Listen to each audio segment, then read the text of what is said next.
భారతదేశే ఏదో అనవసరంగా ఆర్ఎస్ఎస్ తోడు చెప్తాడు, ఎవడో చెప్తాడు రా పాకిస్తాన్లో కూడా హిందువులు బాగానే ఉన్నారా, పాకిస్తాన్లో సిక్కులు బాగానే ఉన్నారా, అదంతా ఇక్కడ మాట్లాడతారని కొంతమంది మాట్లాడుతుంటారు. వీళ్ళు అతి సెక్యులరిస్టులు.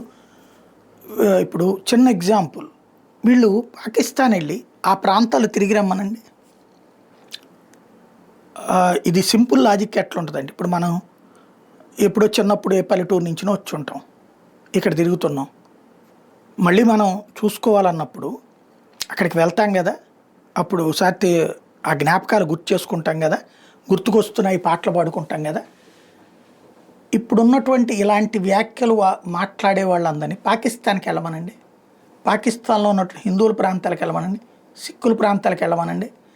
అంతకుముందు ఆ ప్రాంతంలో ఎంతమంది హిందువులు ఉన్నారు, ఎంతమంది సిక్కులు ఉన్నారు, ఎంతమంది బౌద్ధులు ఉన్నారు, ఎంతమంది జైనులు ఉన్నారు, ఎంతమంది క్రైస్తవులు ఉన్నారు, ఇవాళ ఎంతమంది ఉన్నారు కనుక్కోండి.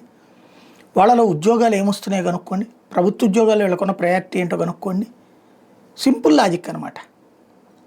ఇక్కడికక్కడికి ఉండేటటువంటి తేడా ఏదో ఏంటంటే, మేము మంచోళం అనిపించుకోవాలంటే అర్ధ పరిజ్ఞానంతో మాట్లాడినా అద్భుతంగా మాట్లాడితే చాలు అనుకునేటటువంటి వింత వైఖరి నుంచి బయటపడాల్సిన అవసరం ఉంది.